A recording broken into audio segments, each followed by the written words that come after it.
हाँ भाई, जगन्नाथ टेम्पल का दूसरा नाम क्या है? इसको व्हाइट पगोड़ा के नाम से भी जाना जाता है। It is also known by the name white pagoda. And also, अगर आप लोगों को मैंने वैसे क्लास में चीजें बताई हुई है, जो अपने 4 धाम हैं उनमें से एक धाम ये भी है। 4 धाम कौन कौन से हैं? नॉर्थ में बोलो कौन सा, जल्दी से। बद्रीनाथ। बद्रीनाथ। बद्रीनाथ। केदारनाथ। ईस्ट में कौन सा है? पुरी। जगन्नाथ। जगन्नाथपुरी, ठीक है, टेम्पल यही जो हम पढ़ रहे हैं। साउथ में कौन सा है?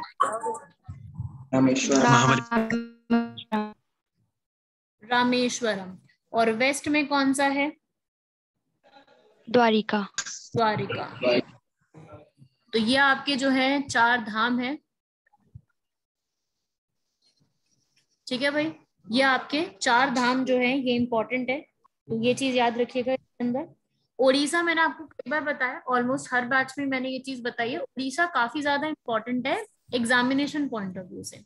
उड़ीसा पे अक्सर क्वेश्चन आते हैं, आपके जितने भी क्वेश्चंस दिए होते हैं अक्सर उनके ऊपर क्वेश्चन का जो आंसर होता है ना वो उड़ीसा होगा। उड़ीसा कई बार एग्जाम में आता है, तो उड़ीसा के बारे में तो ये सब इंफॉर्मेशन याद रखिएगा कि ये सारी आपकी प्लेसेस वगैरह यहाँ पे आती हैं। और जितना जितना मैंने आपको क्लासेस में बताया हुआ है उड़ीसा के बारे में, हर बैच में उड़ीसा के बारे में मैंने इंफॉर्मेशन दी हुई है हर एक टॉपिक के ऊपर, तो वो सारी इंफॉर्मेशन आपको याद रखनी है रिलेटेड टू उड़ीसा, एग्जाम में काफी important।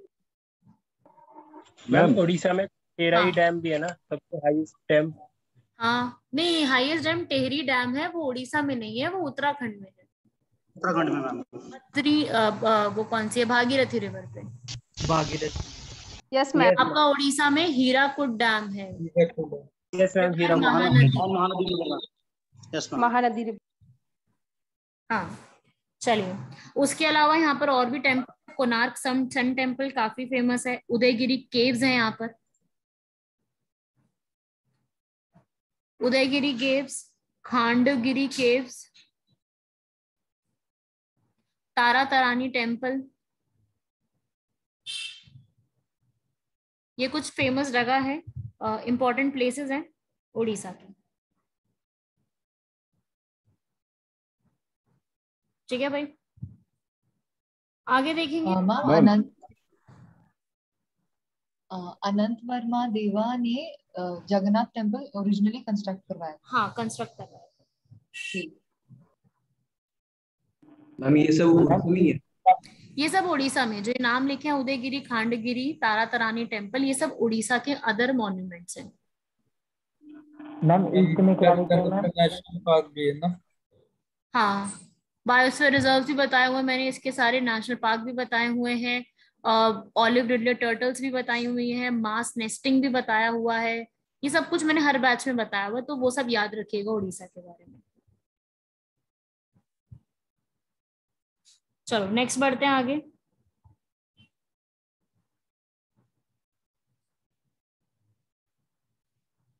नेक्स्ट इंफॉर्मेशन लिखेंगे इसके बाद। नासा ने अपना एक मिशन लॉन्च किया है, जिस मिशन का नाम है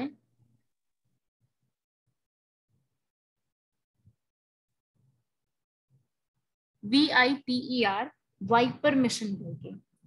ये जो एक मिशन है ये एक तरीके से रोबोट है, तो ये रोबोट जो है ये मून के साउथ पोल रीजन की तरफ जाएगा। पहले इसकी फुल फॉर्म लिख लेते हैं। वाइपर मिशन की फुल फॉर्म लिखोगे, वोलेटाइल इन्वेस्टिगेटिंग पोलर एक्सप्लोरेशन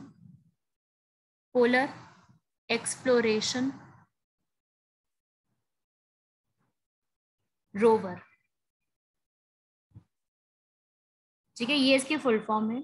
एक तरीके से ये मोबाइल रोबोट है,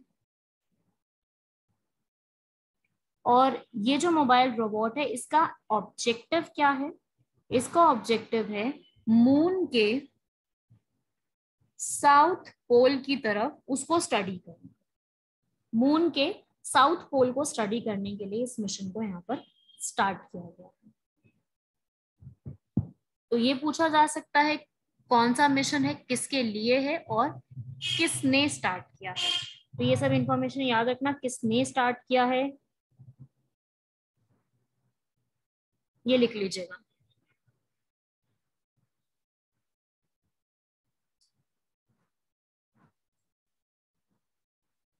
wiper mission,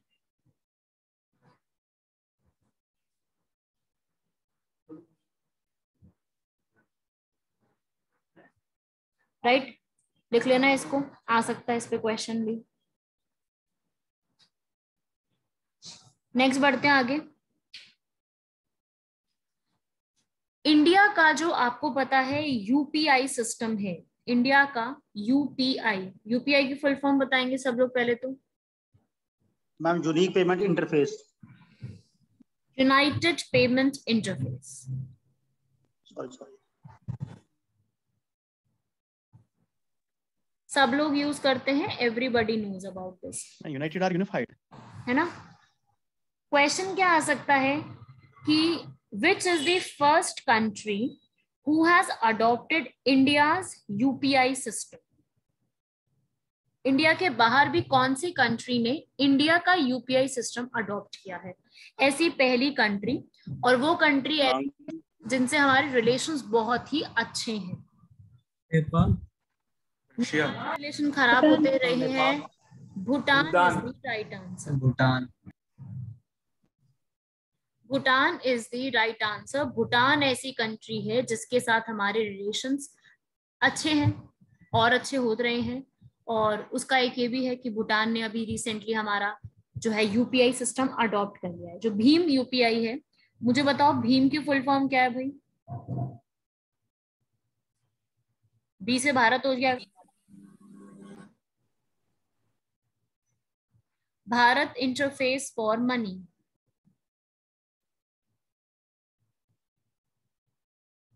Bharat interface for money.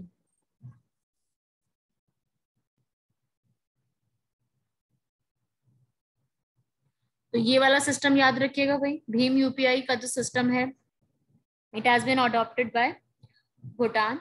Bhim को डेवलप करने वाली, भीम यूपीआई सिस्टम को डेवलप करने वाली कौन सी ऐप थी? जो ऐप डेवलप्ड है, इसको डेवलप किया था एनपीसीआई ने, national payments corporation of India. इन्होंने डेवलप किया था भीम यूपीआई को। तो इंडिया ने जो है ये डेवलप किया और उसको जो अब आगे भी यूज किया जा रहा है। ठीक है, ये लिख लीजिएगा। एक और क्वेश्चन मैं आप लोगों से पूछना चाहूंगी इसी में कि विच ऑर्गेनाइजेशन और which company links all the ATMs of India. Bharat के सारे एटीएम जितने भी हैं उनको लिंक करना, सारे ATM, white label, black label ATM, सारे लेबल एटीएम को लिंक करने की जिम्मेदारी कौन सी ऑर्गेनाइजेशन या कौन सी किसी चीज पे है? NPCI. Yes, again this NPCI, this NPCI. इसीलिए मैंने एक क्वेश्चन पूछा, एनपीसीआई का नाम आया तो एनपीसीआई ये काम करती है। ठीक है, इसने एटीएम भी सारे लिंक किए हैं, and also this UPI app has also been developed by this NPCI. NPCI basically एक तरीके से नॉन प्रॉफिट ऑर्गेनाइजेशन है जो कि सारा रिजर्व बैंक के अंडर आती है। ठीक है, रिजर्व बैंक ऑफ इंडिया का ट्रस्टेड सोर्स है जो सारा पेमेंट सेटलमेंट करने के लिए बनाया गया है। जितना भी पेमेंट है और ये सारी सेटलमेंट को करने के लिए इसको बनाया गया है। नोट कर लीजिएगा इसको।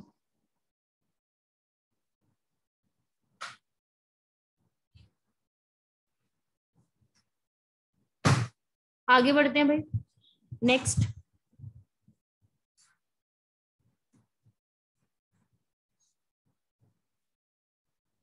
नेक्स्ट क्वेश्चन पूछा जा सकता है कि कौन सी क्वीन है जिनके रेलिक्स, रेलिक्स का मतलब क्या होता है? RELICS, anyone? Meaning of same copy, duplicate copy ma'am. नहीं, रेलिक्स मीन्स होता है रिमेन्स, ट्रेडिशन।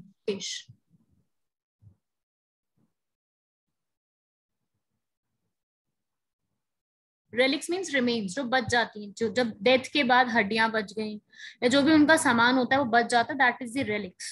सो ऐसी कौन सी क्वीन है जिनके रेलिक्स गोवा में रिसेंटली पाए गए हैं? गोवा में रिसेंटली उसके जो रेलिक्स हैं वो पाए गए हैं। और फिर हमारे जो मिनिस्टर हैं, external affairs minister S Jaishankar, उन्होंने इस रेलिक्स को उस कंट्री को गिफ्ट कर दिए हैं। तो क्वीन का नाम लिखेंगे सब लोग यहाँ पर। क्वीन थी सेंट क्वीन केटीवन, सेंट क्वीन केटीवन। ये जो क्वीन है ये कहाँ की queen? Georgia. Georgia. Yes, Georgia. Georgia की ये क्वीन थी। इनको जो है जॉर्जिया में ये राज करते थे। जब इन्होंने इस्लाम में अपने आप को कन्वर्ट नहीं किया था तब इनको मार दिया गया था और इनके जो रिमेन्स थे वो जॉर्जिया से यहाँ लाए गए थे इंडिया में। एंड देन यहाँ पे इंडिया में गोवा में उनको दफनाया गया था। कहाँ पे? गोवा में। तो इनके रेलिक्स जो है गोवा में मिले हैं अब रिसेंटली। एंड हमारे जो जयशंकर हैं, एक्सटर्नल अफेयर्स मिनिस्टर भारत के, उन्होंने जॉर्जिया को वो relics as a gift from India provide किए हैं। ठीक है भाई, ये आ सकता है एग्जाम में। अभी ईपीएफओ का एक एग्जाम हुआ था यूपीएससी का, तो यूपीएससी ने इसी टाइप का, मतलब नॉट दिस क्वेश्चन, इसी टाइप का एक क्वेश्चन किसी बाहर की कंट्री के लिए पूछा था कि कौन सी पेंटिंग डिस्कवर की गई, उसके रेलिक्स मिले हैं, तो वो कौन सी पेंटिंग और कहाँ की है। तो ये आपके एग्जाम के लिए इंपॉर्टेंट बन जाता है ऐसा कुछ, क्योंकि इंडिया में मिल गई और इंडिया की तरफ से गिफ्ट गया है। So this can be a question.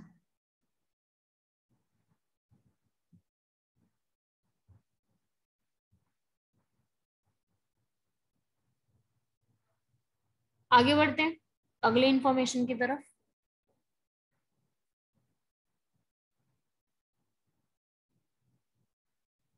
Fit for 55, fit for 55, ये फिट फॉर 55 जो है ये पैकेज है। ये क्या है? ये पैकेज किसने बनाया है, या ये पैकेज है किसके लिए, किस चीज के लिए काम करेगी, उसको हम देखते हैं। काफी न्यूज में रहा था ये फिट फॉर 55। ये जो है पहली बात तो किसने स्टार्ट किया है? यूरोपियन कमीशन ने। It has been started by European commission और द यूरोपियन यूनियन। इन लोगों ने स्टार्ट किया है इस इनिशिएटिव को। बेसिकली यूरोपियन यूनियन जो है, इन्होंने पूरा एक प्लान बनाया फिट फॉर 55। किस पर्पस के लिए? जो एक सबसे बड़ा हॉट टॉपिक है, क्लाइमेट चेंज। क्या चाहते हैं ये चाहते हैं, 55 का मतलब क्या है कि ग्रीन हाउस जो गैसेस हैं, ग्रीन हाउस गैसेस का जो रिडक्शन कर दिया जाए, 55% तक उनको रिड्यूस कर दिया जाए। ठीक है, जो बाकी और कंट्रीज हैं उन्होंने कितनी प्लेज ली है रिड्यूस करने की? उन लोगों ने 40%। जैसे यूनाइटेड स्टेट्स है, यूएसए, अमेरिका ने प्लेज ली है कि भाई हम लोग 40% तक कम करेंगे। जो ब्रिटेन है उन्होंने और कम प्लेज ली है। तो उन लोगों ने अपनी प्लेजेस ली हैं कि भाई हम लोग इतना इतना करेंगे, इतना इतना रिड्यूस कर देंगे ग्रीन हाउस गैसेस का एमिशन। लेकिन यूरोपियन यूनियन ने मिल करके, जो ये सारी 27 कंट्रीज हैं यूरोपियन यूनियन की, इन्होंने इस बार प्लेज ली है कि हम 55% तक इसको रिड्यूस करेंगे। जो ग्रीन हाउस गैसेस की वजह से एमिशन जो होता है उसके टारगेट्स को हम 55% तक रिड्यूस कर देंगे। ये फिट फॉर 55 पैकेज आया है, ये एग्जाम के लिए इंपॉर्टेंट बन सकता है। पूछ लेंगे किससे रिलेट करता है, टॉपिक क्या है, किसने स्टार्ट करा है। मैम ये जो क्लाइमेट चेंजेस को ऑब्जर्व करेगा वो ऑर्गेनाइजेशन कौन सी है? क्लाइमेट चेंजेस को यही हर कंट्री अपना अपना ऑब्जर्व करती है, और इसके लिए वैसे एक प्रॉपर ऑर्गेनाइजेशन यूएन है, यूनाइटेड नेशन। यूनाइटेड नेशन के अंदर जो इनका एक यूनाइटेड नेशन का एक प्रिंसिपल ऑर्गन है, इकोसॉक करके। इकोनॉमिक एंड सोशल काउंसिल, इसका काम है सस्टेनेबल डेवलपमेंट को प्रमोट करना, sustainable development and climatic changes को प्रमोट करने के लिए। तो ये इसका जो है वो काम है, वो ये बताएगी सारी चीजें।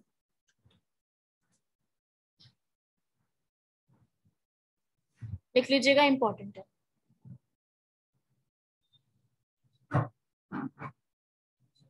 आगे बढ़ते हैं। एक क्वेश्चन बताइए मुझे।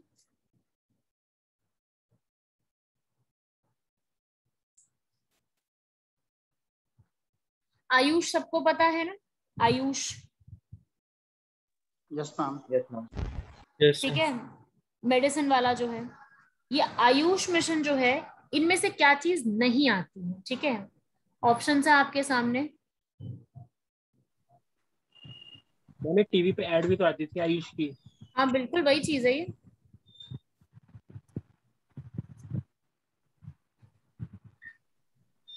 मैम ये केबीसी का क्वेश्चन था ना? Allopathy. May be allopathy. Allopathy, ठीक है, allopathy is the right answer. क्या कवर नहीं करता? एलोपैथी को। आयुष जो है, इसकी एक्चुअली फुल फॉर्म ही यही है। आयुष को अगर आप लिखो तो इसकी फुल फॉर्म क्या बनेगी? ए से क्या हो गया? आयुर्वेद। आयुर्वेदा। एलोपैथी नहीं है, ये आयुर्वेद है। वाई से होगा योगा एंड होम्योपैथी। यू से हो गया यूनानी, एस यूनानी। सिद्ध, सिद्धा। एच से होम्योपैथी। तो जो ये आपका ये नेशनल आयुष मिशन है, जो कि काफी ज्यादा न्यूज में रहता है, नेशनल आयुष मिशन की डेट खत्म हो गई थी। अभी मिशन जो है वो जब चलाया गया था, तो ये 2014 में चलाया गया था, तो इसकी डेट एक्सपायर्ड हो गई। अब यूनियन कैबिनेट ने दोबारा से इसको अप्रूव किया है, टिल 2026 ये मिशन चलाया जाएगा, नेशनल आयुष मिशन। टिल 2026 इसको दोबारा से मंजूरी मिली है, कंटिन्यू की जाएगी ये जो स्कीम है आपकी नेशनल आयुष मिशन। काफी इंपॉर्टेंट है, इसकी फुल फॉर्म आपको पता होनी चाहिए। और ये मिनिस्ट्री ऑफ आयुष के अंडर ही चलाया गया है। There is a ministry known as ministry of AYUSH, and under this ministry of AYUSH there has been a programme named national AYUSH mission, and this AYUSH mission stands for this AYUSH, आप लिख सकते हो। इसका major role क्या है? Ayurveda centres, yoga centres open up करवाना, public private partnership increase करना, telephonic calls के ऊपर मेडिसिन की जानकारी प्रोवाइड करवाना, प्रोजेक्ट्स चलाना, स्कीम चलाना, सर्टिफिकेशन लोगों को प्रोवाइड कराना, सो दैट लोग ज्यादा और निकल करके आए इसको प्रमोट करने के लिए, ये सारे काम करना। तो ये मिशन को दोबारा से जो है स्टार्ट किया गया, दोबारा से इसको मंजूरी दी गई है। मैम मिनिस्ट्री ऑफ आयुष का हेड कौन है? मिनिस्ट्री ऑफ आयुष के लिए जो है सेपरेट मिनिस्टर बनाए जाते हैं, तो उसके लिए तो सेपरेट मिनिस्टर हैं जो इसको संभाल रहे हैं। प्रेजेंट में मैम कौन है? इसके लिए कोई नाम तो देखो यार, मुझे भी याद नहीं है एग्जैक्टली कौन इसको संभाल रहे हैं। मैम मिनिस्ट्री ऑफ हेल्थ तो मनसुख मांडवी है। हेल्थ नहीं, आयुष के अलग है, मिनिस्ट्री ऑफ आयुष अलग है पर्सन। खैर वो सब आपको याद रखने की जरूरत नहीं, स्पेसिफिक मिनिस्ट्री किसी के पास में है, वो सब एग्जाम में नहीं आते। मिनिस्ट्री ऑफ हेल्थ और मिनिस्ट्री ऑफ आयुष क्या फर्क है? अलग अलग है। आयुष देखो, हेल्थ में तो सारी चीजें कवर होगी ना, हेल्थ में तो हॉस्पिटल्स वगैरह सब कुछ ही कवर हो गया। आयुष के अंदर सिर्फ यही पोर्शंस कवर हो रहे हैं, हेल्थ के ये वाले सेक्टर किए जा रहे हैं बस। Okay ma'am. Next scheme which, बताओ भैया, आप ही आंसर बता दो सब लोग।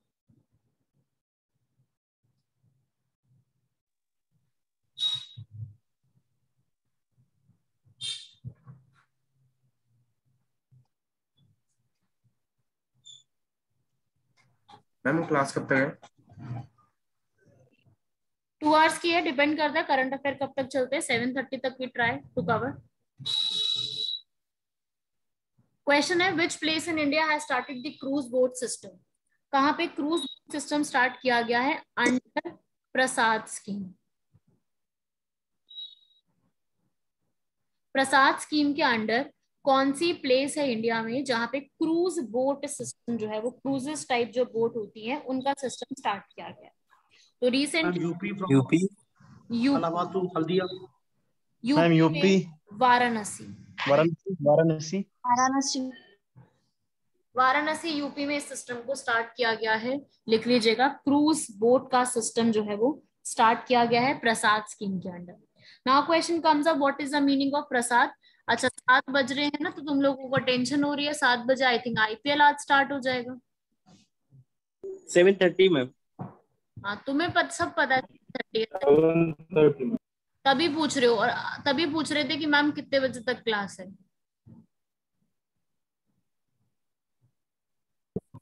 चलो मैच यहीं पर है, 7:30 है ना, तो 7:30 तक क्लास कर लो, उसके बाद आईपीएल देख लेना। प्रसाद की फुल फॉर्म लिख लो भाई। प्रसाद की फुल फॉर्म है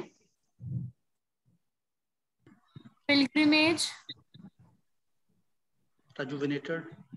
रिजनोवेशन एंड स्पिरिचुअल हेरिटेज,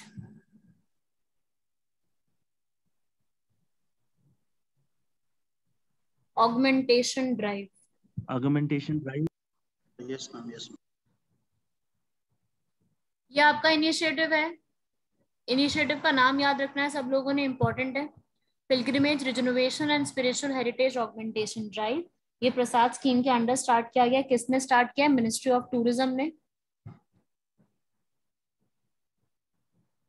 इसको स्टार्ट किया है, जिसके अंदर बहुत सारी जगह को देखा गया है, वहां की लोकल आर्ट, कल्चर, टूरिज्म को डेवलप करने के लिए जो है पूरा पूरा सेंट्रल गवर्नमेंट उसमें पैसा दे रही है, ताकि टूरिज्म को इम्प्रूव किया जा सके, टूरिज्म सेक्टर को बढ़ावा दिया जा सके।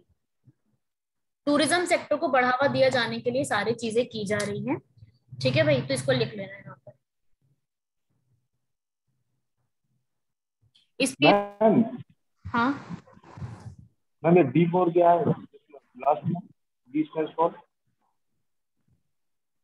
Drive. Drive, drive, augmentation drive.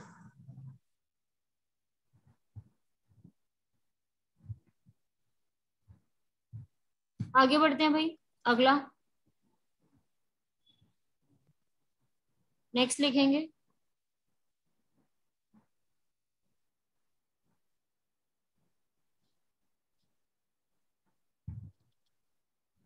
Next आता है भाई, यहाँ पर एक गार्डन है जो कि नाम सबने सुना, Tipu Sultan.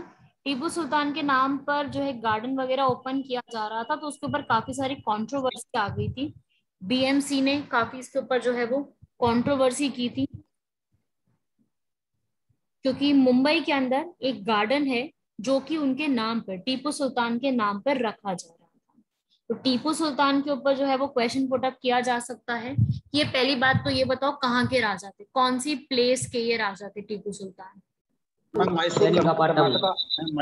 Mysore, exactly. He was a king from Mysore, Tipu Sultan, king from Mysore के, टाइगर ऑफ मैसूर कहा जाता था। बहुत ब्रेव थे, man of imagination, courage, strategy के काफी सही पर्सन थे, डेमोक्रेसी को चाहने वाले पर्सन थे ये। और इन्होंने जो है बहुत सारे वॉर्स वगैरह लड़े थे, मराठास के खिलाफ, ब्रिटिशर्स के खिलाफ काफी सारे वॉर्स लड़े थे, वॉरियर थे। इनके फादर का नाम क्या था? Ma'am Haider Ali. Haider Ali, exactly. The father's name was Haider Ali, right. तो ये भी याद रखिएगा। मैसूर, टीपू सुल्तान, इनके बारे में एग्जाम में कुछ क्वेश्चन हो सकता है, मे बी पूछ लिया जाए, क्योंकि ये थोड़े से न्यूज में है। आगे बढ़ते हैं भाई। एक डैम न्यूज में है, हम लोग उस डैम को ऑलरेडी पढ़ चुके हैं। The dam name is Mekedatu dam, Mekedatu dam project. ये जो है ये प्रोजेक्ट मेघदातु डैम, पहली बात तो ये बताओ रिवर कौन सी है, कौन से रिवर पे इस डैम को बनाया गया? Kaveri. Kaveri. Kaveri. It is on the river Kaveri, Mekedatu dam. और मेघदातु डैम जो है इसको जो है अभी इसकी कंस्ट्रक्शन वगैरह को सबको स्टॉप कर दिया गया है। इसको आगे कंस्ट्रक्शन इस पे नहीं की जाएगी जब तक कावेरी वाटर मैनेजमेंट अथॉरिटी इसके ऊपर अपनी रिपोर्ट्स पेश नहीं कर देती, तब तक इसके ऊपर कोई भी जो है इंस्ट्रक्शन आगे जो है बढ़ाई नहीं जाएगी। कर्नाटका जो है वहां पे ये डैम जो बना हुआ है इसके ऊपर अभी इसको स्टॉप कर दिया गया है।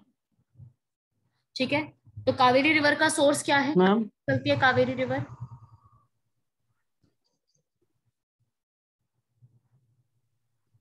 Explain it in English, ma'am.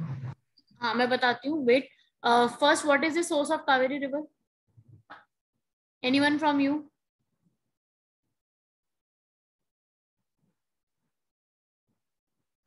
Nobody remember? South में होती है।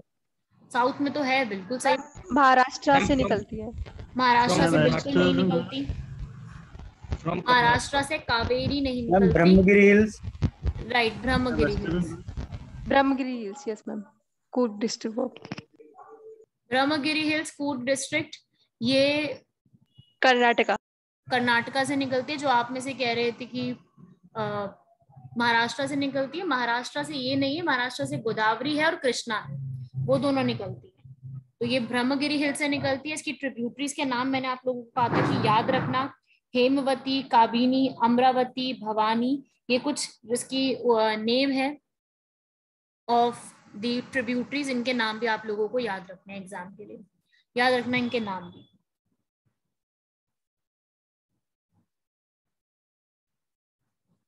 आगे बढ़ते हैं भाई। एक वायरस का नाम है पेगासस। इसके बारे में सबको पता है? Do I have to tell this? Pegasus virus, Pegasus virus recently spy software which has been spy software, yes ma'am.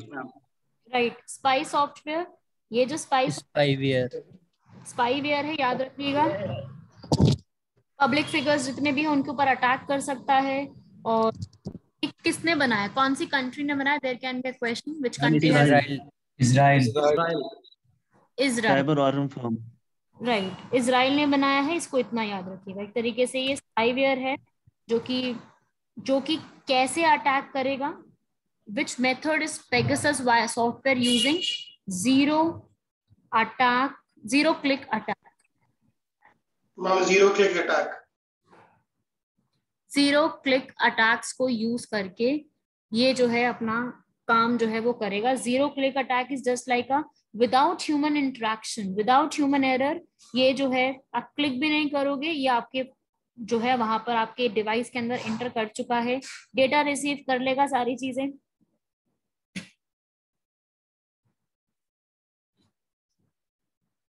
Note करिए सब लोग यहाँ तक।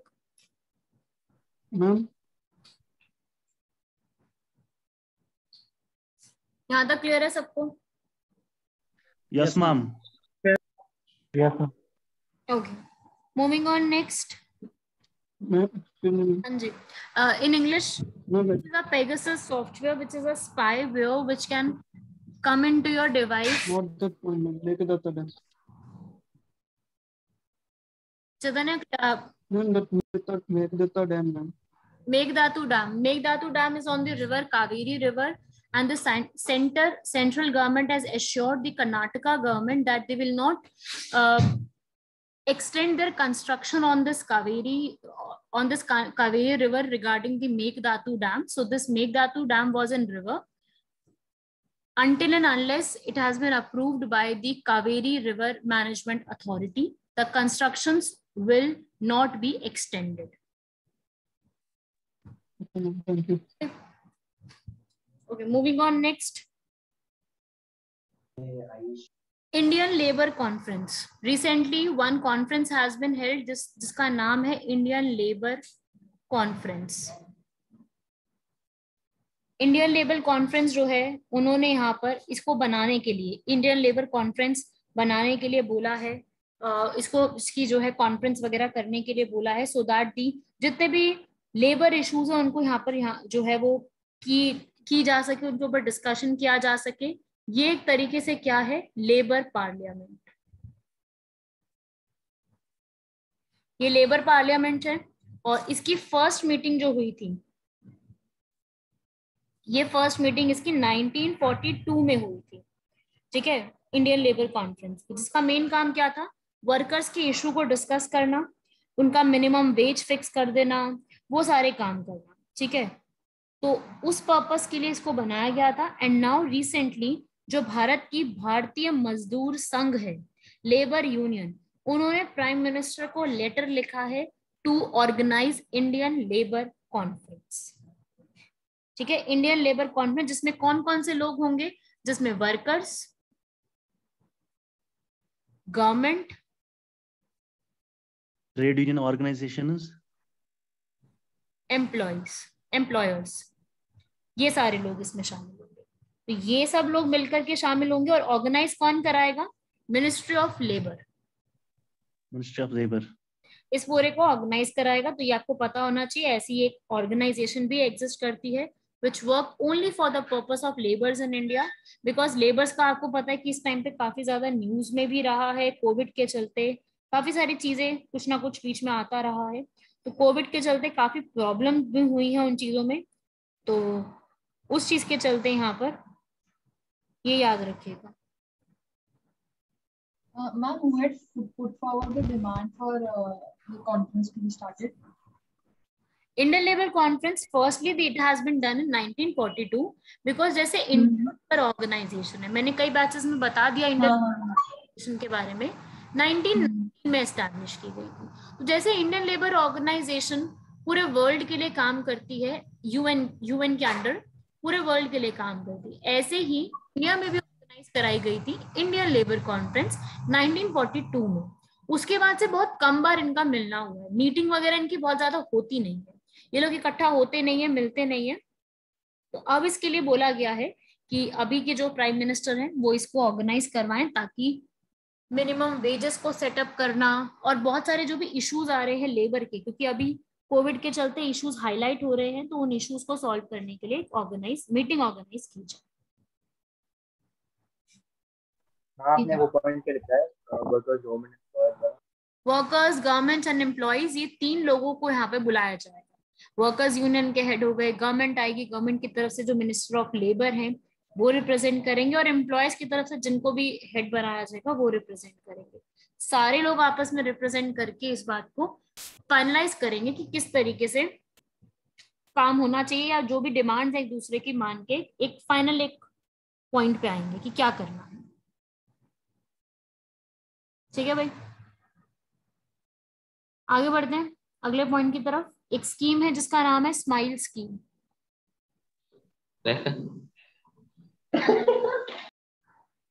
स्माइल स्कीम, स्माइल स्कीम नाम लिखेंगे इसका, पहले तो फुल फॉर्म लिखेंगे, support for marginalised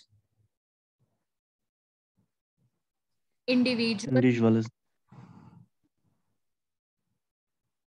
for livelihood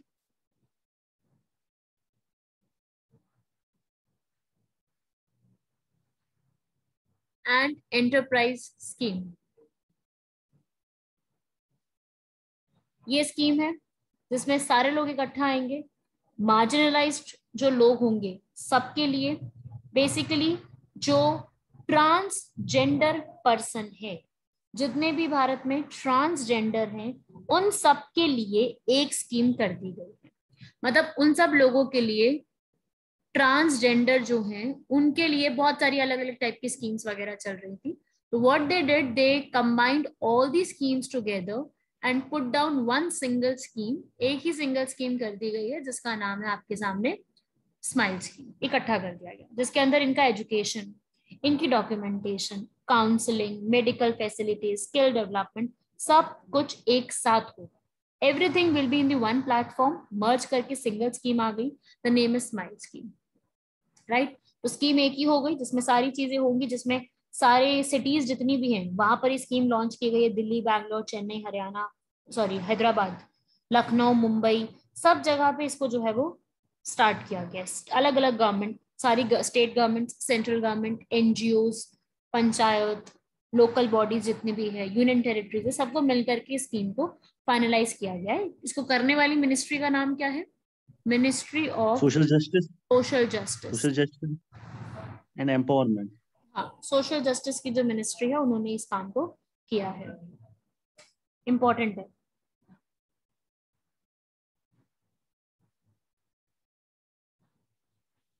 right, ये सब याद रखना भाई यहाँ पर। इसके बाद लास्ट एक करेंगे। रिसेंटली डीआरडीओ ने एक न्यू मिसाइल को टेस्ट किया है, सक्सेसफुली टेस्ट किया है। आकाश एनजी's न्यू जनरेशन। हम 8 मिनट प्रीवियस स्लाइड पे चलेंगे। ठीक है मैम। आकाश एनजी ये जो है एक न्यू मिसाइल है, सरफेस टू एयर मिसाइल। इसको सक्सेसफुली टेस्ट किया गया है, surface to air missile. Akash NG developed by DRDO.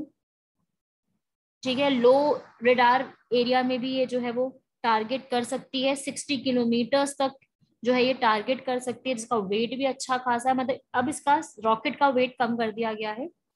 तो ये एक न्यू मिसाइल जो है वो सक्सेसफुली टेस्ट की गई है by DRDO. The name is Akash missile, Akash NG, new generation missile. ठीक है भाई, ये मिसाइल्स वगैरह पे भी कई बार क्वेश्चन आ जाते हैं, डायरेक्टली पूछ लेते हैं मिसाइल्स का। यहाँ तक कोई डाउट किसी को? कुछ इतने कॉन्सेप्ट में किसी को कोई doubt? No ma'am. No ma'am, no ma'am. ठीक है भाई, यहीं तक करते हैं आज की क्लास में। इसके बाद ऐसा ही सेम हम लोग नेक्स्ट क्लास में भी करेंगे, अपकमिंग संडे में। ठीक है भाई, यहाँ तक कोई डाउट है? ये मैं पूरी रिकॉर्डिंग सारी शेयर कर दूंगी सारी रिस्पेक्टिव ग्रुप्स पे। ये पीपीटी जो लिखा हुआ है वो सारा कुछ शेयर कर दूंगी। और कोई डाउट किसी को? No ma'am. No ma'am. Thank you ma'am. Bye ma'am. Thank you ma'am. Okay, thank you ma'am. Bye ma'am. Thank you ma'am. Thank you ma'am. Thank you ma'am. Okay भाई, thank you ma'am. Thank you ma'am.